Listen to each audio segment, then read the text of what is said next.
Hello everyone, हम बात करेंगे सी टेट 2011 CDP 30 क्वेश्चन। पिछली क्लास में हम 15 क्वेश्चन की बात कर चुके थे। अब हम यहाँ पे 15 प्लस क्वेश्चन और बात करेंगे 16 से। 16 क्वेश्चन में देखते हैं क्या है। 16 क्वेश्चन आपका ये रहा। वह अवस्था जब बच्चा तार्किक रूप से वस्तुओं और घटनाओं के बारे में चिंतन करना प्रारंभ करता है। वह अवस्था जब बच्चा तार्किक रूप से वस्तुओं और घटनाओं के बारे में, तो ये जो अवस्था होती है आपकी मूर्त संक्रियात्मक अवस्था होती है। ठीक है, इस अवस्था में बच्चा अगर उसके सामने कोई वस्तु रखी जाए तो उसके बारे में चिंतन करना प्रारंभ कर देता है। ठीक है, 17 देखेंगे। एक शिक्षक अपने लोकतांत्रिक स्वभाव के कारण विद्यार्थियों को पूरी कक्षा में कहीं भी बैठने की अनुमति दे देता है। कुछ विद्यार्थी एक साथ बैठते हैं और चर्चा करते हैं या सामूहिक पठन करते हैं। कुछ चुपचाप बैठकर अपने आप पढ़ते हैं। एक अभिभावक को यह पसंद नहीं आता। इस स्थिति में ये स्टेटमेंट बड़ा है। सिंपल सी बात है कि एक टीचर है जो बच्चों को लोकतांत्रिक स्वभाव के कारण कहीं भी बैठने की अनुमति दे देता है, और कई बच्चे ऐसे हैं जो ग्रुप बना के बैठ के पढ़ रहे हैं और कुछ अकेले ही पढ़ रहे हैं अपने आप को। ठीक है, तो इस स्थिति में एक अभिभावक देखता है उनको और उनको ये पसंद नहीं आता।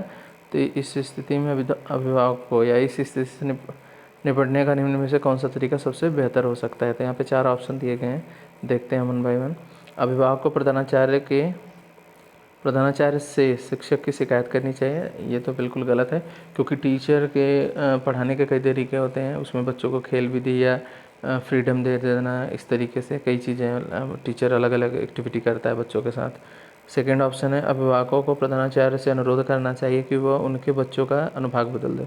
ये तो बिल्कुल गलत है, क्योंकि ऐसा नहीं है कि मतलब जो मतलब सभी बच्चों को एक साथ ही जो चीज़ें सिखाई जाती हैं उसी तरीके से। थर्ड ऑप्शन है, अभिभावक को शिक्षक पर विश्वास व्यक्त करना चाहिए। ये बिल्कुल आपका बेस्ट ऑप्शन है, आपका थर्ड ऑप्शन। अभिभावक को शिक्षक पर विश्वास व्यक्त करना चाहिए और शिक्षक के साथ समस्या पर चर्चा करनी चाहिए। अगर कोई समस्या है तो उस पर शिक्षक के साथ चर्चा कर सकता है। और फोर्थ ऑप्शन में तो बच्चे को निकालने के लिए बोला गया, तो ये तो बिल्कुल गलत है। तो आपका थर्ड ऑप्शन सही हो जाएगा। 18 क्वेश्चन देखेंगे। सीखने के अंतर्दृष्टि सिद्धांत को किसने बढ़ावा दिया। ये गैस्टाल्ट सिद्धांतवादी, इसमें कोहलर थे। ये साइंटिस्ट थे जो जिन्होंने अंतर्दृष्टि का सिद्धांत दिया था। ठीक है, फिर इसके बाद देखेंगे यहाँ पे बच्चों के बौद्धिक विकास की 4 विशिष्ट अवस्थाओं की पहचान। ये तो बहुत इंपॉर्टेंट क्वेश्चन है, पियाजे ने दिया था। निम्न में से किस अवस्था में बच्चे अपने समवयस्क के समूह के साथ सक्रिय हो जाते हैं। ये तो पता ही होगा। ये किशोरावस्था ऐसी अवस्था है, इसे तूफान काल के नाम से भी जाना जाता है।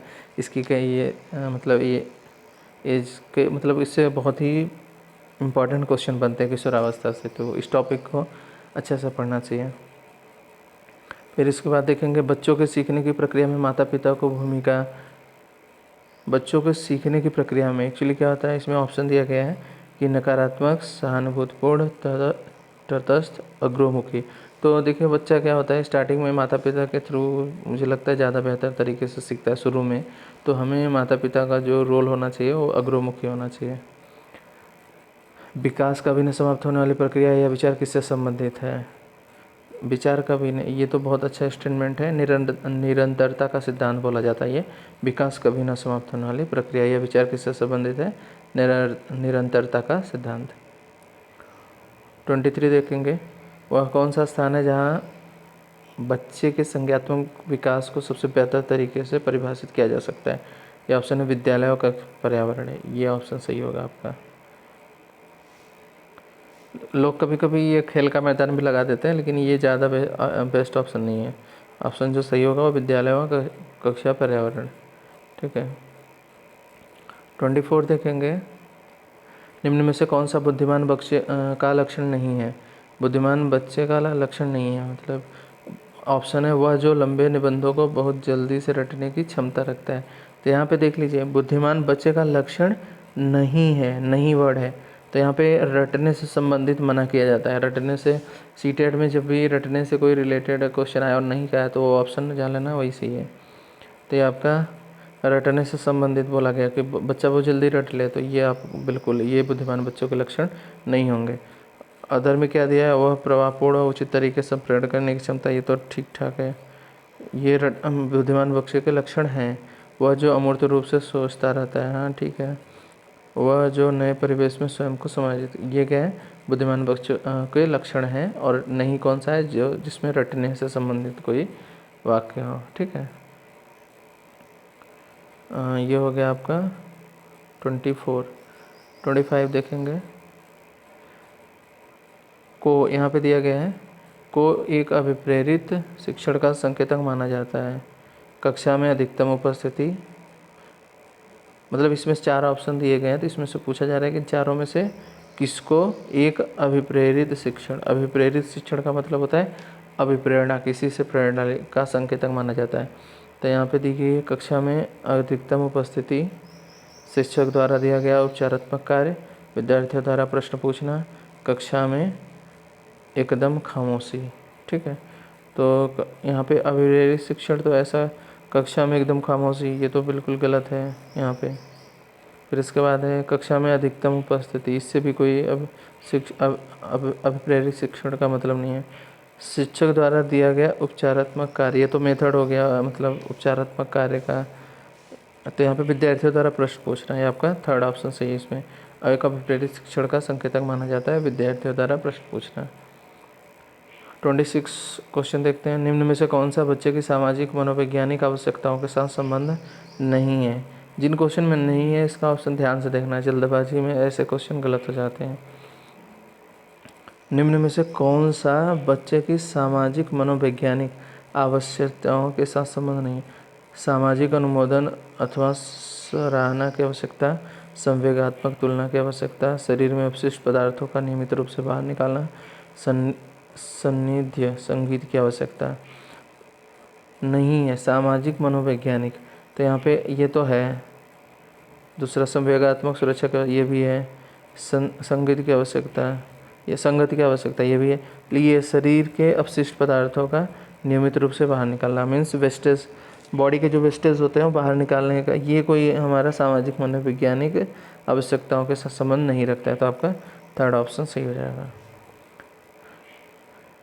फिर इसके बाद है मन का मानचित्र संबंधित है बोझ बढ़ाने की तकनीक से, साहसिक कार्यों की क्रिया योजना से, मन का चित्र बनाने से, मन की क्रियाशीलता पर अनुसंधान से। ठीक है। तो यहाँ पे 27 नंबर देखते हैं। मन का मानचित्र संबंधित है, तो यहाँ पे मन का मानचित्र, यहाँ पे मन की क्रियाशीलता पर अनुसंधान, ये फोर्थ ऑप्शन सही होगा। ये थोड़ा सा ध्यान रखना पड़ता है ऐसे क्वेश्चनों को, जिनका कोई मतलब होता है उन्हें तो हमें याद ही रखना पड़ेगा। मन का मानचित्र का मतलब होता है मन की क्रियाशीलता पर अनुसंधान से। ठीक है। अब आगे देखेंगे 28। विशेष रूप से प्राथमिक स्तर पर विद्यार्थियों की सीखने संबंधी समस्याओं को संबोधित करने का सबसे बेहतर तरीका है अक्षमता के अनुरूप विभिन्न शिक्षण पद्धतियों का प्रयोग करना, महंगी और चमकदार सहायक सामग्री का प्रयोग करना, सरल और रोचक सहायक सामग्री का प्रयोग करना, कहानी कथन पद्धति का प्रयोग करना। विशेष रूप से प्राथमिक स्तर पर, देखिए प्राथमिक स्तर की अगर बात की जाए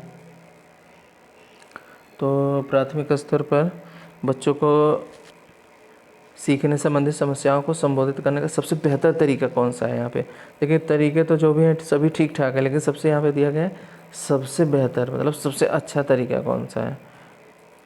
तो कहानी कथन पद्धति का प्रयोग, चलो छोटी क्लास में बच्चों को तो कहानी बेसिस पे भी दिखाते हैं कि कहानी पद्धति का प्रयोग करते हैं। सरल और रोचक भी होना चाहिए, तभी बच्चे समझ पाएंगे छोटी क्लास के प्राथमिक स्तर पर। महंगे और चमकदार सहायक सामग्री का प्रयोग, अगर कोई चीज़ चमकदार होती है तो बच्चों को ज़्यादा पसंद आता है। यहाँ पे दिया गया है कि फिर उसके बाद है अक्षमता के अनुरूप विभिन्न शिक्षण पद्धतियों का प्रयोग करना। अक्षमता, ये ऑप्शन सबसे बेस्ट है, ये आपका फर्स्ट। एक्चुअली क्या होता है जब क्लास में जितने भी बच्चे हैं, ज़रूरी नहीं है कि सभी देखते हों, सभी मतलब कि सुनते हों। कुछ बच्चे ऐसे होते हैं जिनमें कई टाइप की अक्षमता पाई जाती है, जैसे कि सुनने से संबंधित, देखने से संबंधित, या ज़्यादा डिस्टेंस है तो वो देख नहीं पाते।